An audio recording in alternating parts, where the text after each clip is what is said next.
Bandeko balandi mbote bisika bizwami bino matondo mingi na kopesa confiance na chaîne bino bolingaka mingi Shalom peuple de Dieu bisika nyoso bozwami oko toye kosolola na bango baza basali na Nzambe bango nde tokobeta masolo na bango nde tokosolola tokosala exégèse ya nzembo moko oyo vraiment ezali kosala parcours nango na Nzambe malamu exégèse wana tokosala ngo tokomeka mpe ko décortiquer maloba oyo eza na kati ya nzembo wana na basali na Nzambe. Sans plus tarder nakobanda na ko présentation mbote maman mbote mingi maman oui prophétesse toka so chichi mbote mingi maman tozali na prophète na biso ndima ya simbote ndeko mbote grande dame mbote mingi pona yo peloko tozali na papa Moïse Bola mbote maman Nzamba pambola yo tozali na prophète Eliflam ah ok mbote mingi mama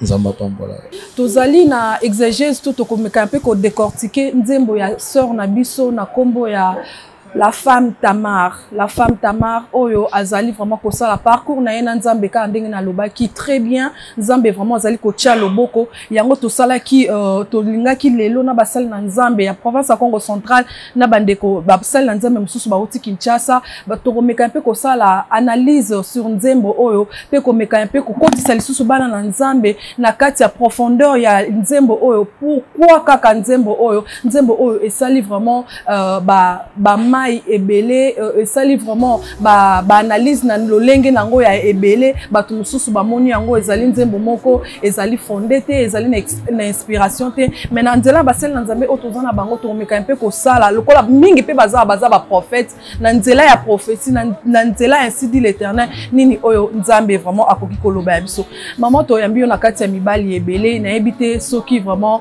ozali koyeba nzembo oyo la femme Tamar ayemba Amina Bomamoto. Oui, naebi loyembo wana malamu mingi. Et tant que servante de Dieu, et tant que prophétesse, et pas inayo ba révélation nini yo bimisi na nzembo wana. Bon, parler à ba révélation c'est un peu dur. Je peux dire personnellement pour nanga parce que na pesa avis nanga par rapport ya question na yo oyo opposé nga. Netinga na koli mingi na vie ya Zamba. Et cause atam su pona batum susu bakoki ko analyser na ndenge na bango. Mais netinga na koli mingi na vie ya Zamba, c'est-à-dire quoi? Tomi benga ka ba ndenge balobi ba Zambien.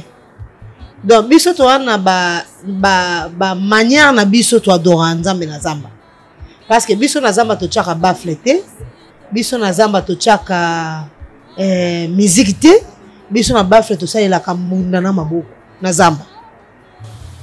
Abandi ko expliquer ndenge nini zokola na Nzambe wana Nzambe yekodi Nzambe yakokola na ye Nzambe akibupange na ye aza ko expliquer be fait et c'est quand Nzambe uti na ye. Donc c'est une chanson oyo source d'inspiration nango eza relié au préalable na intimité oyo ye aza nango na Nzambe. Donc na relation oyo eza nango na Nzambe.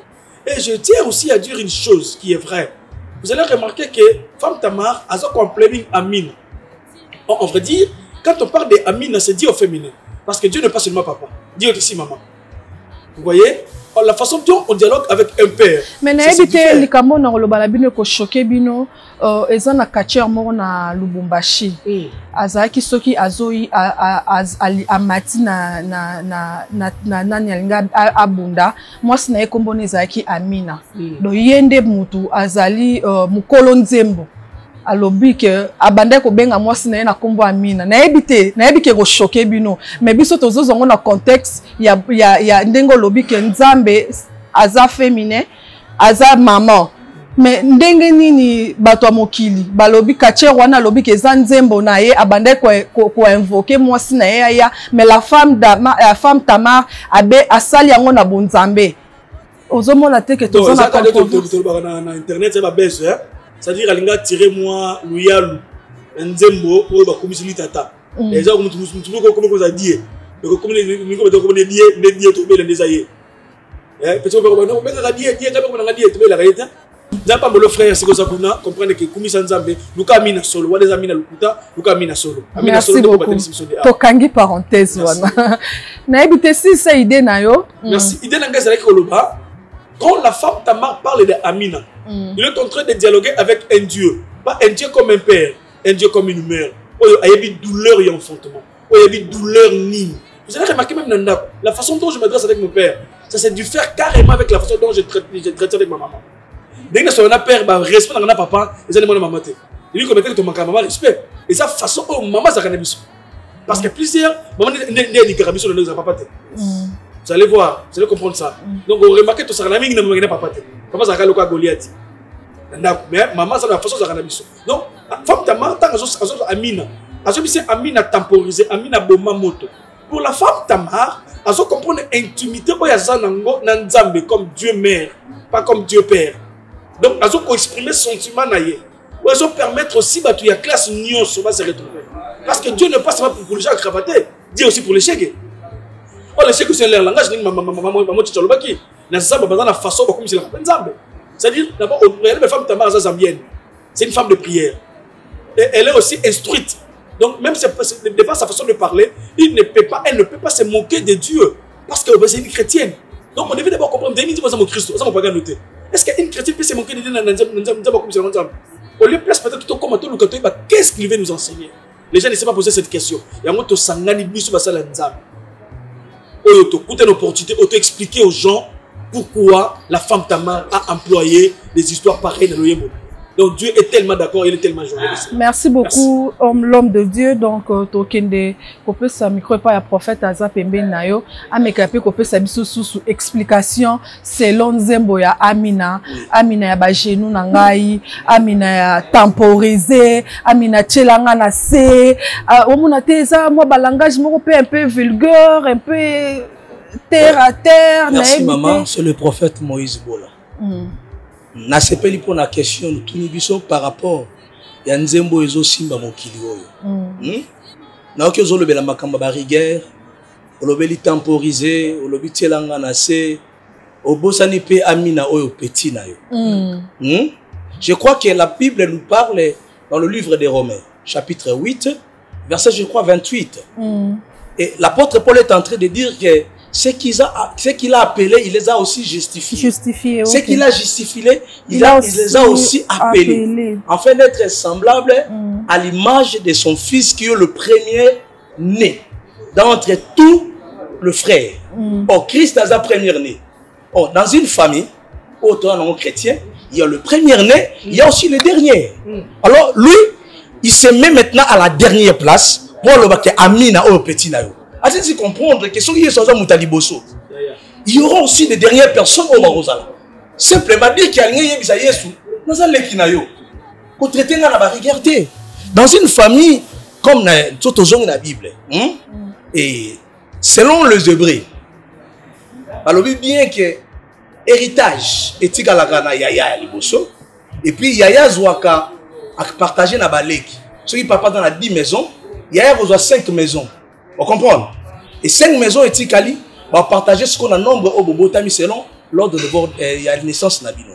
Alors, tant que Amina au petit naïe, il a compris que héritage au tata tike la biso peut-être que ça mal partagé. Baninga mususu bazui, mais pas naïe bache rigueur. Est-ce que tout le monde comprend?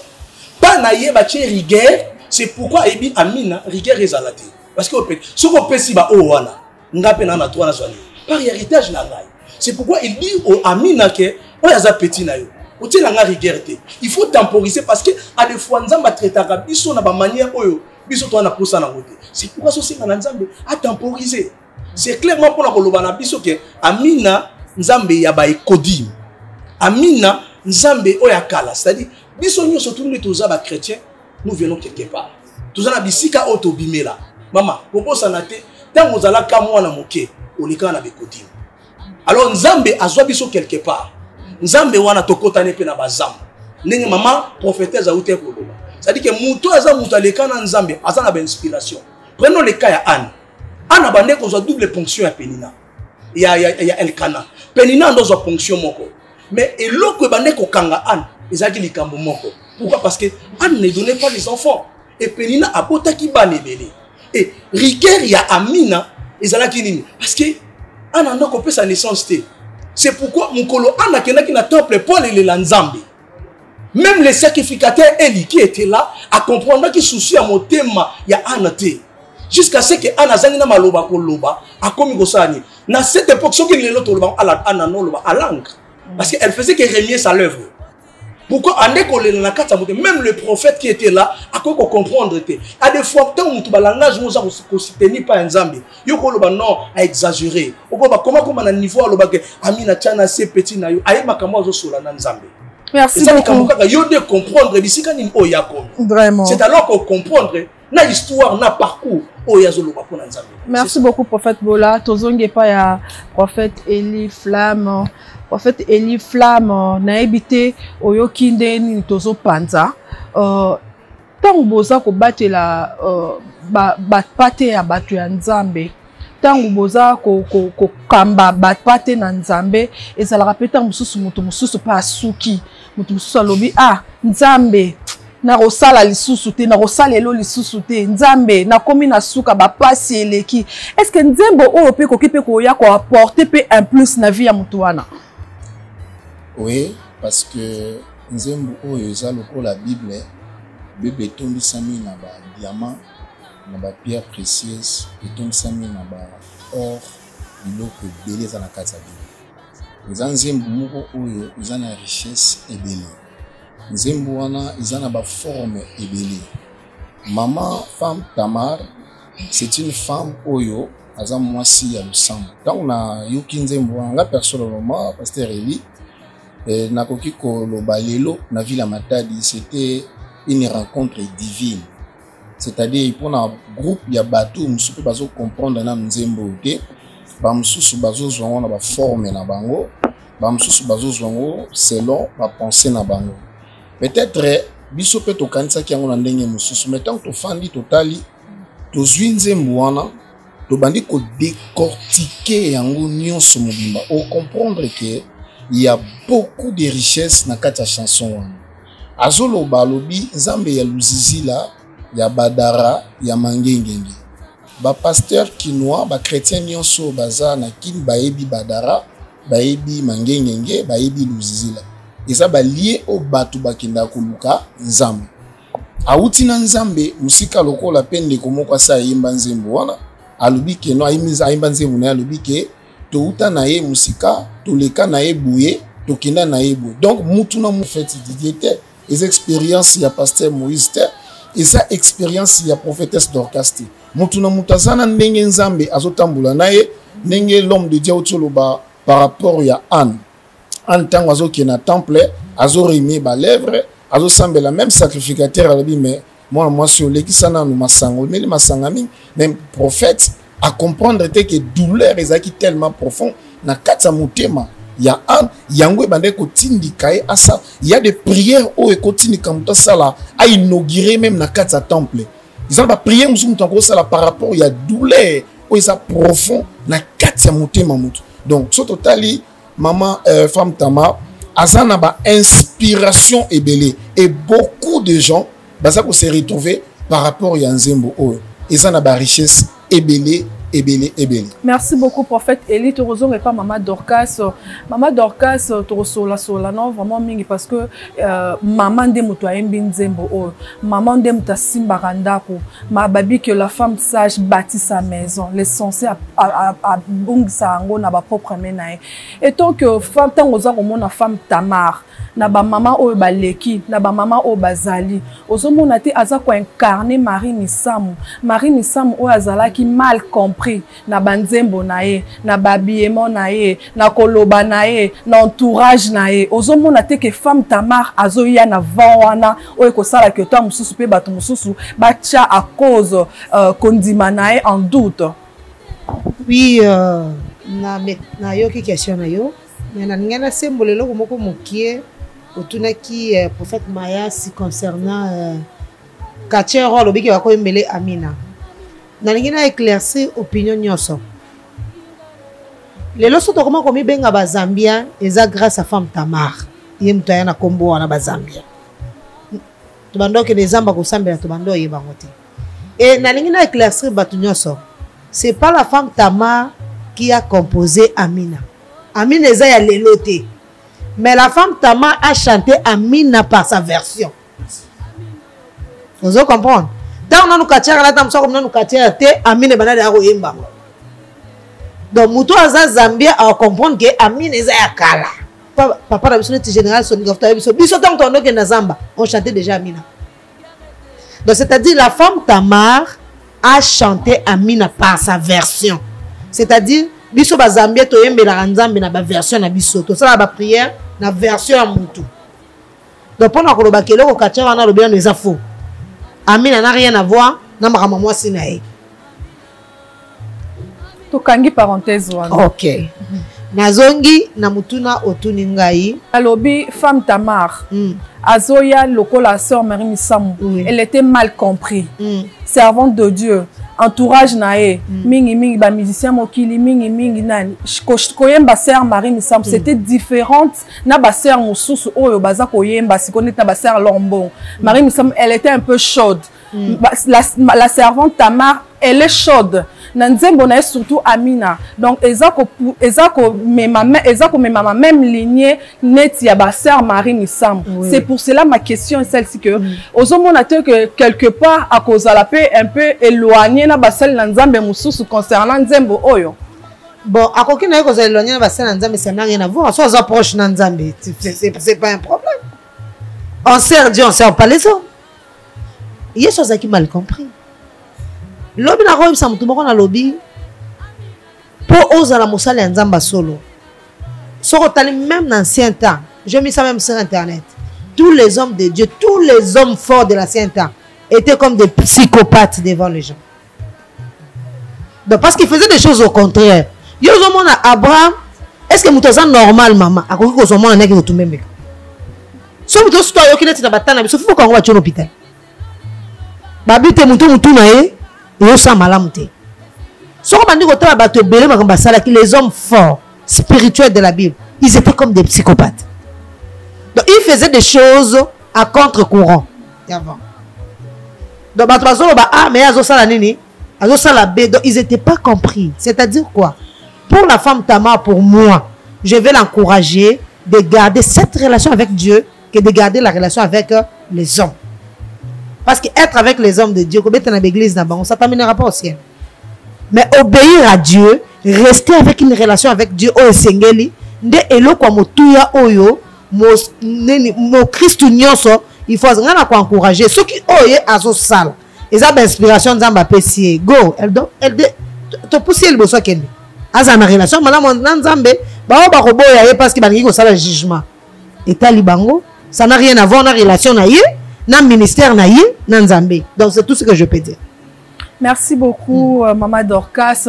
Bandeko Balanti, vraiment tous un restaurant chez Daniela. Merci beaucoup à mon pasteur Padoum Petit. Donc Mbadi, je t'aime beaucoup papa. Merci na beau cadre au Pesibiso na Congo central awa olingo lia olingo mela boleki karana chez Daniela on a sa musikate na ville orolia oromela biloro moro très bio. Donc torozon alisusu et pas basal na Nzambe toke pa ya papa Moïse Bola. Papa Moïse Bola, oh vraiment azali pe moko ya azali pe ko kamba ba église na province na biso ya Congo central. Papa Moïse Bola yondo zali auteur ya invitation ya couple Tamar, couple Jérémie, papa la biso na Kalamba na mama Tamar. Tant baye na église tangu ba peuple de Dieu bazaki béni na nzembo wana ba impression na yo tangu yo ki nzembo wana omona ki yango ndenge. Merci maman. Alors de loin c'était difficile. Mais lorsque la femme a continué à quatre de ville, on a écouté la chanson, on a compris qu'il y a tant de révélations. C'est comme Job disait que mon oreille a entendu parler de Dieu. Donc, maintenant, mon œil est à vie. À des fois, on condamne de loin. Parce que ceux qui nous comprennent de l'autre côté, qu'on a trop vite à condamner. À des fois, tant qu'on a condamné l'autre moment, on se solie à mon malade, on a se condamné toi-même. Et j'ai vite compris que même moi aussi, la chanson, et on a retrouvé de loin. Mais tant qu'on a eu la exégèse, on a comprendre les chansons, et j'ai vite compris que la femme Tamar, a une raison et belé ya koyemba. Et puis même le cercle de l'église. Tant que si on a sa femme Tamar, papa Menzembo, on est Nzembo Bayake. Est-ce qu'il y a responsable Barondi Mayango? Mais aujourd'hui, je vous dis, l'église pleure et papa, maman, ils ont compris que ils ont la vie n'a plus compliqué. Papa, Ézéchiel nous dit, hein, le père a mangé des raisins verts. Et maintenant, les enfants sont en train de souffrir. Ils ont maman boulot papa ba chumbole la biso yo éviter. Ils ont papa mususu ba teka beto la bana na bango. Ils ont famille mususu so bazo bala telelo parce qu'il y a quelqu'un qui a teka bango. Ce sont des trous au ba creuser pour na bana na bango. Congolais non surtout, africains en général, to vivre dans le système à coutume, la tradition. Mais on assure que Nzembo anande mutoyo ça la révolution dans la famille parce qu'il y a des trous qu'on a creusés sur nous. Ceux qui les autres vivent parce qu'on vit quelque part. Parce que tous représentés dans le totem. Ils ne sont pas la chose à la Kangando. Aucun n'a pas tout chose en Koba. Aucun n'a pas tout chose à Hirondé. Ce sont des trous que ma papa n'a pas. Ils ont traité des fausses alliances. Ils ont contracté des alliances mauvaises. Et maintenant, on a compris que parmi les alliances, maintenant, ils ont créé des trous pour leurs enfants. Génération, ils ont vendu. Et cette chanson est interpellée et puis créé une révolution. Parce qu'on ne pouvait pas accepter de telles conditions. Pourquoi Nazalaka n'a qu'à Liboulou? Et Dieu, c'est Amina qui peut faire ça. Asalani, Azipa Batrou Wana. Obani, Batumbola Tumbola. Je me souviens de l'histoire d'Abraham. Abraham était parti. Mais il y a Mamaboulou, Batumbola, Abraham, Batumbola, Banen Bazipa. Mais ce sont des Philistins. Et lorsqu'Isaac a eu, Abaniko Krezango, il y a Liboso Babezaki Sitinai. Nous sommes et d'autres puits. Et la troisième puits, avec l'Andaïza jusqu'à ce qu'il arrive à Réobot. C'est-à-dire qu'il y a d'autres puits aussi où il porte un malheur. Et les enfants de Dieu, ils ont compris que nous avons des problèmes familiaux. Au moins, j'ai une fille qui toque à Zobala. Parce que papa, ça y est, au moins, moi, c'est qui toque. Mariage est zadé. À ici à l'université, à Talomaye, les gens ont mais nous sommes les oyati. Parce qu'il y a quelqu'un qui a créé. Et cette femme nous a rappelé beaucoup de choses. Après, si nous révolte, aux ala qui te maman, soko aux ala qui nous komona. Tant que nous avons des trous. Pour essayer de zipa. Non, non, zipa. C'est Amina. Parce que par notre force, nous avons la possibilité. Mais Amina est venue. Pour na zipa maboulou. Et nous croyons à ces chansons qui ont impacté mon kill parce que nous avons à comprendre. Nous avons de loin à comprendre.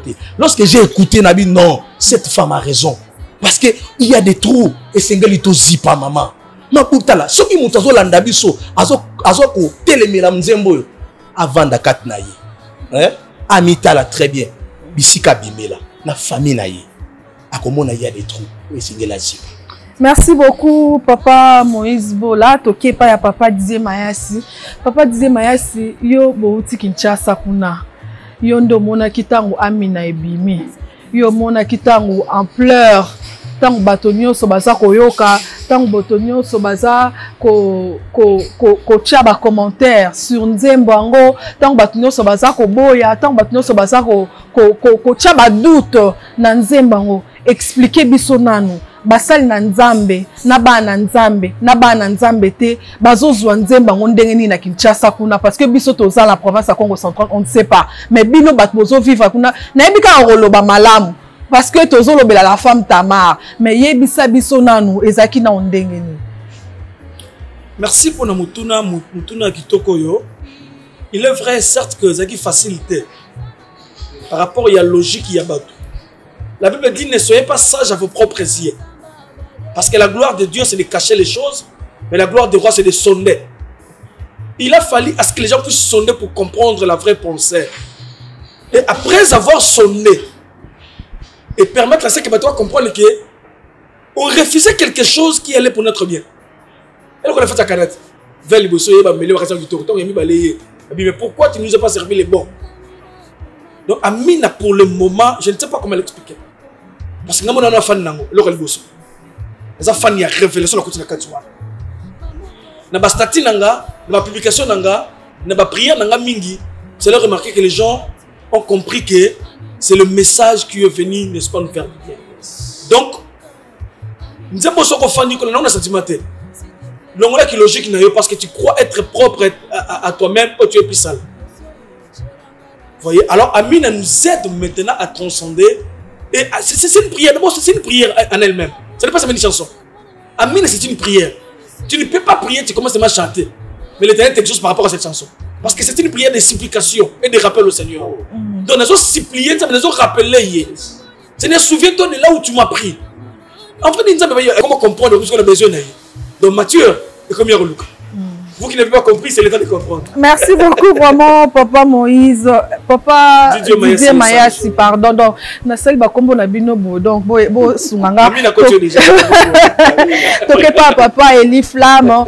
Papa Eli Flamme, un peu timide, mais on parle de la part de Dieu. Nino koki koyebi sa femme Tamar. Nino koki koyebi sa nzambe na ye. Est-ce que eza souka ya inspiration? Parce que bino ba prophète bozara la moi ba bomba mi o ba pasteur ba ye baraté. Tamsusu na ba prière na yo nzamba la ki saka o femme Tamar ou bien nzambe na koyoka nzembo oyo ozwa ki moi révélation. Nino koki koyebisa la femme Tamar, nino koki koyebisa na nzembo oyo opesi chance nini na nzembo oyo. Na lobaki ya lobi kokutana na femme Tamar eza rencontre mo divine. Nzamba préparaki yango na matadi parce que nzembo oyo mama Tamar ayembi ekokende musika ekokoma ntina baconfin de la terre. Nazoyebisa mama Tamar boye bato nyonso bazalaka na révélation te mpa nzambe bakomprenaka bango te na liboso. Moto aza na révélation avivaka toujours en avance par rapport aux autres. À comprendre makambo oyo bato mosusu bakomprendre yango après.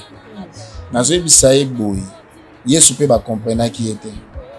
Aye basadicéens, bapharisiens, batubele, batelemelaki. C'est normal que pe batu musu ba comprendre ete. Ata batu ba comprendre ote mama Tamar. Yeba ke batubele ba comprendre. Tant ko lande mission oyo nga nazobisa o mosala nzambe batubele o bazana libanda parce que bazana révélation na ngoti. Mais tant ba ozo révélation nzembo oyo ba okota pe batu ba koyoka ngo ebele pe ba comprendre ngo ebele na monde mobile.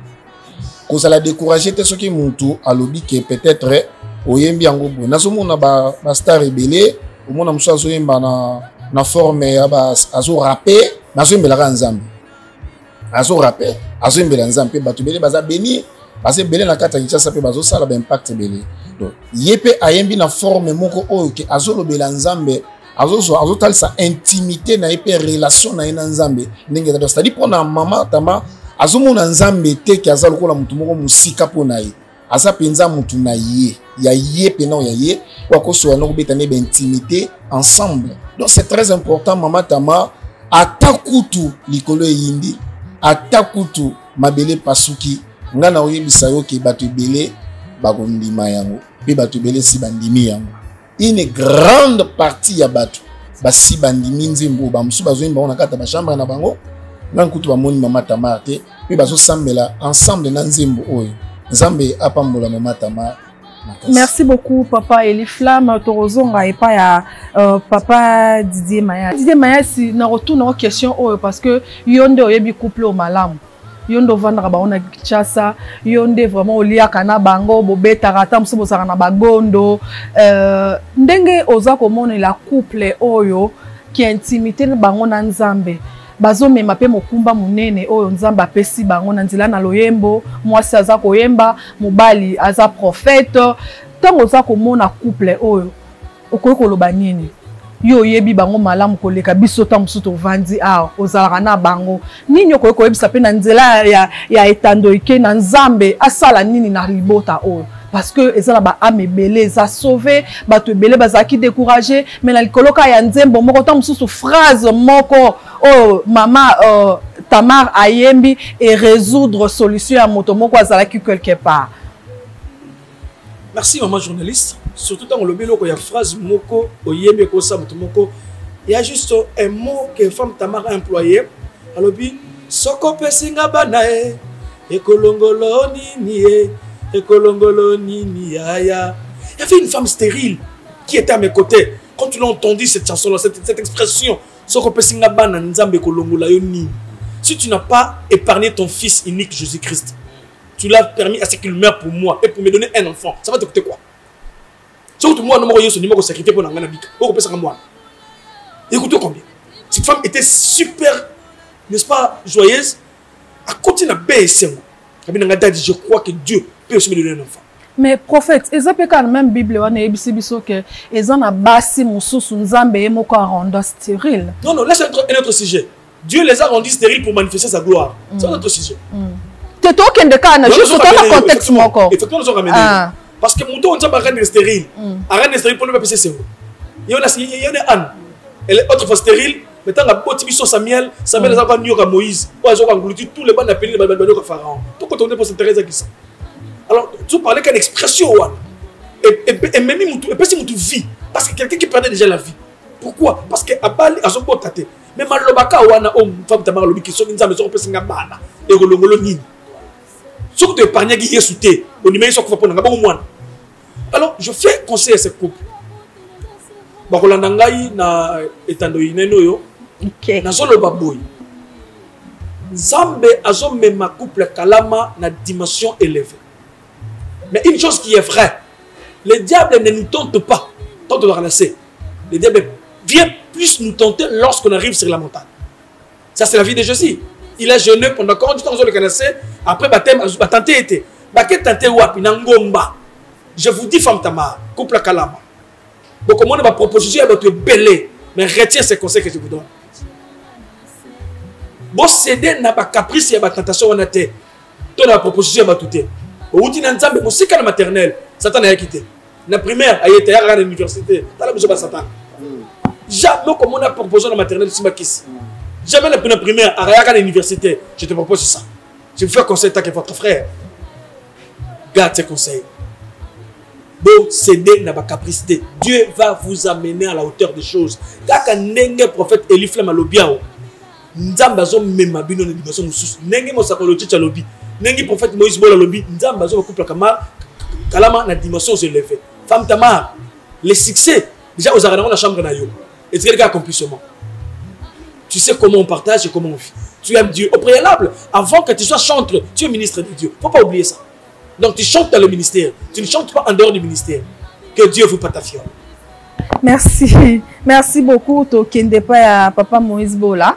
Papa Moïse Bola, yonde vraiment zalaki église na yonde vraiment zalaki richement béni na kobengisa vraiment basel na Nzambe ko longwa Kinshasa ko ya pe kopesa ba na Nzambe likabo oyo na nzela ya Mama Tamar. Nini okoki koloba na couple oyo zalaki béni na nzela loyembo na nzela ba prédication na nzela ya visite na bango na kati ya église na yo pe ba na Nzambe bazalaki béni nini koyi koloba na bango parce que to mona ka mingi soki mwasi pe ya mati akomaka lolendo mingi mwasi soki ya mati akomaka na ba orgueil mwasi soki ya mati akomaka sollicité partout mobali yo aza pembeni na ye Nzambe wana vraiment akoyi kosala ye nini po azala na motema ya koyeba la ko supporter ya koyeba ko mema lourde charge oyo Nzambe atie pembeni na bango. Merci maman, j'ai vu la femme. Comment je travaillais et je connais aussi son travail. Et le retour sénateur, la femme Azali, femme servante. Elle a chanté de l'éternel, femme servante. Mais elle a sali la nzambe na kati ya koyeba. Na zomi lelo komoko papa lobaki nzembo ya nzamba lozizila ya badani na magengenge. Pona ngai eza piso. Pona ngai. Parce que Azako yemba na lisambo ayembi kakati. Là c'est une invocation. Ceux qui rentrent dans l'époque à David, baboko komamo na ba livre. Parce que ezala babilo comme si David nous parlait de vallée à Babaka. Pourquoi David a parlé de vallée à Babaka? Ezala un moment où aleka na Nzambe. Tout en on a ba pisom. Au vallée à Babaka, vallée à Babaka. Parce que David aleka kuna, atana makamba kuta na Nzambe kuna. C'est pourquoi la femme, il nous a montré dimension où elle est dans. Alors, c'est une femme servante. Maman, nakisasa homme de Dieu nyonso tout akendaka lozizila na kisasa mwasi nyonso tout akendaka mangengenge tuna bato bakendaki mangengenge bayebiso somo ya mangengenge lelo kutu bato mosusu bakomokende mangengenge parce que wewe komi eketika au bas de la montagne mais na ba 2013 wewe ezalaka te biso tobi owoti na terre jaune ozokende tina ngomba il faut ça la 6 heures ya makolo sikoyo soko tamboli bien soko pe makapema kokobeta 9 heures soko yo mosala tala 9 heures du temps ya marche siko mwasi wana azobeta lisolo parce que tala âge na ye longola moins 8 ça dit que c'est une femme battante. On comprend maman. Okay. Donc azola kisa biso bisika nzamba uti na ye. Nazon dimate que élévation et bungi senzela. Nazon dimate que succès. Yango ne sala que abebi senzela na ye. Moi je crois qu'elle est une servante de Dieu. Donc la Bible déclare mon serviteur se levera. Il montera, il se lèvera, il sera très haut placé. Comme il a cette promesse. Donc, à quoi manabisi qu'on a préparé pour naïe. Donc, et qu'on a dit que kotomwa manaïe est à la sujet ou ko baby sanibala naïe. Non. Parce que l'homme, homme de Dieu Kalama, a trouvé moi sa malade. Parce que Bible lui, c'est lui qui trouve une femme, trouve le bonheur. Je sais qu'il est une bonheur pour son mari. Donc, Azali il pas mboli pour na mobali naïe. Donc, moi je sais que moi si Azali pas mboli pour na ngai, Azali Pamboli pour la Matadi, Azali Pamboli pour la Congo central, Azali Pamboli pour la Kinshasa, Lubumbashi, partout. Merci beaucoup. Donc, elle est une bénédiction pour nous. Merci donc, beaucoup. Donc, ils sont bons de la pour nous Zambasa la merci beaucoup, prophète Bola. Tu ne pas à Maman Dodo, Maman Dorcas, biso ba maman. Surtout aujourd'hui, musala bo tokomi kozwango tokomi kobosa na musala que nzambe apesaki biso mobali nzambe alobaki que tozala soumission ekozala lisusu te tokomonaka ake ngai oyo tokoma ape na ndako soki ngai te estce okozwa okolia estce soki ngai te estce oyo olingai kosala boyo olingai kovoyager na nzela ata mosusu mpe ya mama babénédiction ekomi koya nini koki koyebisa la femme Tamar oyo aza kolanda yo sikoyo ta mosusu mwasi moko mpe aza na élévation ta mosusu amonaki ke akomi na bazeli ya makasi na nzela na yo mwana mwasi nini oyo okoki kopesa lokola lilendisi. Bon, et là, on a compris ça dans l'ici, na basi nyoso. Mais on peut tout le monde na basi nyoso pe na Maman Tamar.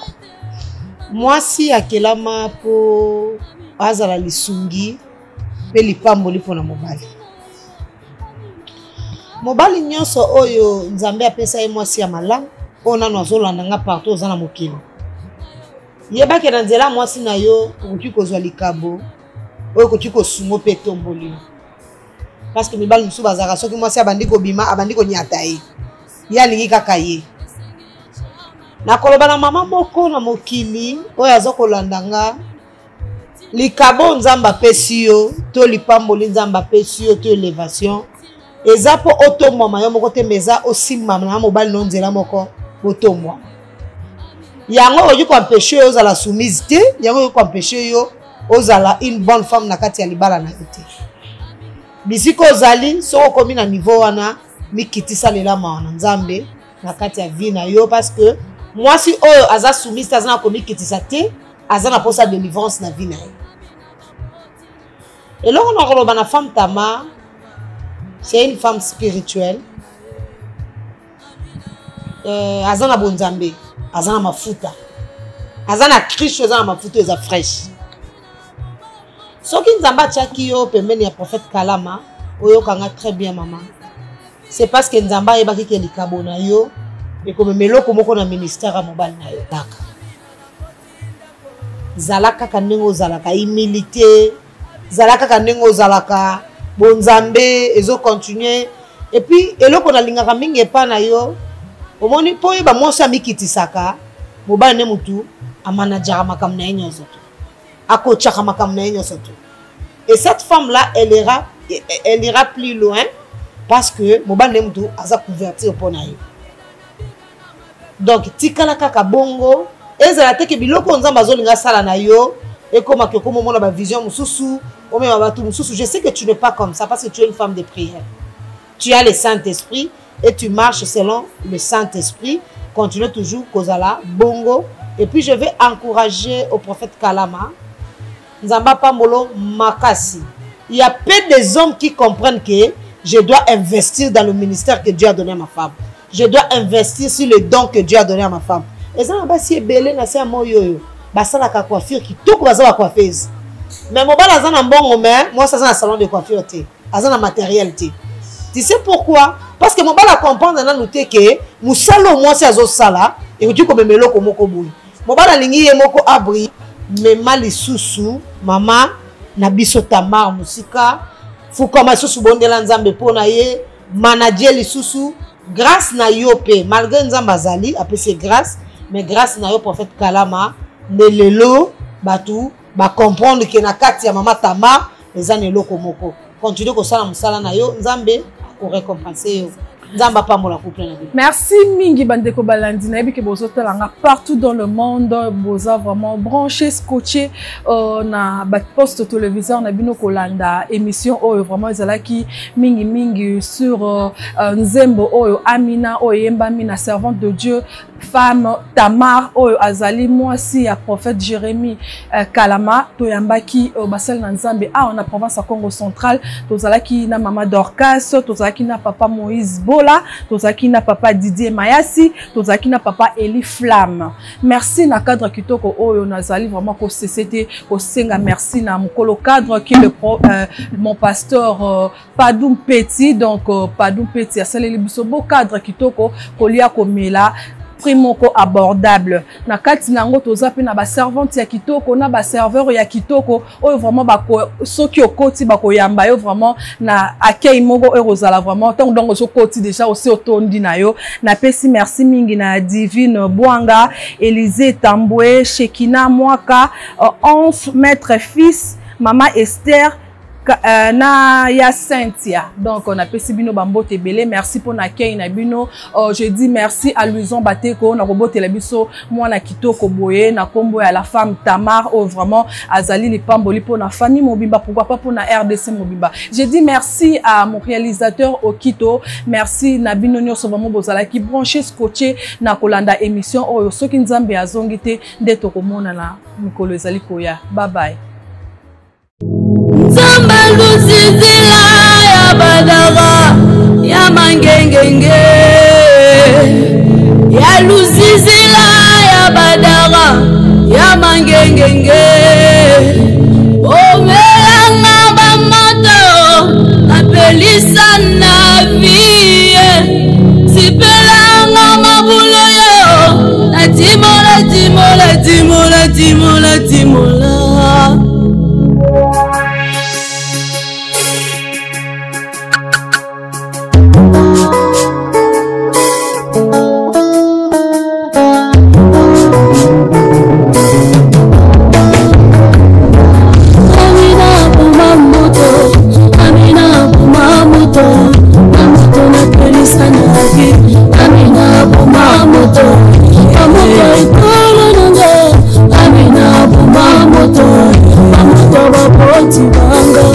Amina bumamoto nakubali nasumuka Amina bumamoto s'il te plaît cholanga nase Amina bumamoto cholanga nase Amina bumamoto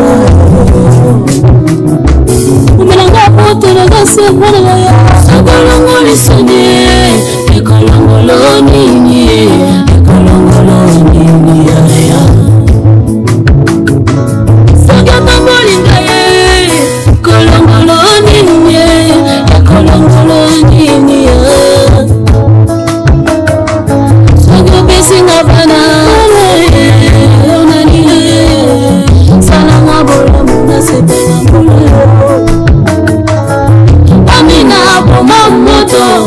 Amina chilanga nase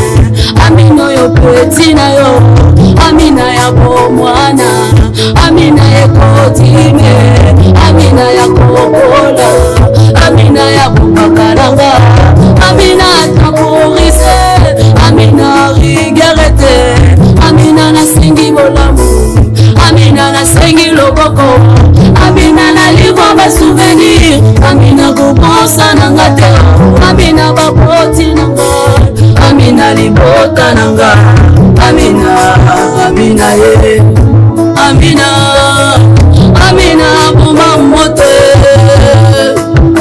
ay amina bomba moto amina bomba moto mama tona pelisa na vie amina chama loba tokoza nanga monanga te amina na koti ndako amina basimi mabanga amina etikali muke amina prolongation amina biasuka amina machasuka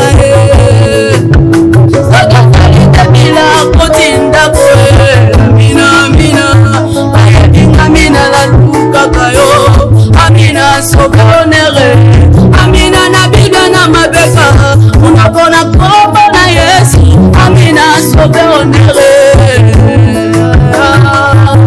amina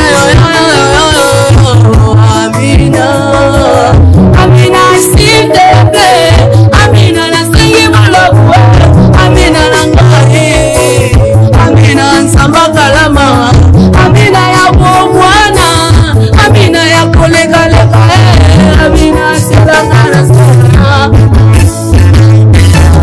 amina changa maboko amina bunga moto amina na dosyo esingi siloleloba amina likaboyo esingi banjelu bakita amina changa maboko amina bunga moto changa maboko amina bunga moto tikalula ya kufungwama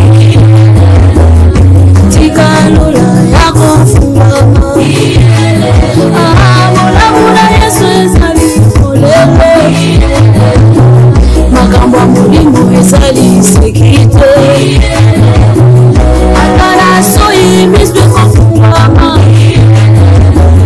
atala mai mabe kosila salanga mulamu na simba yaya muloyo natatolayo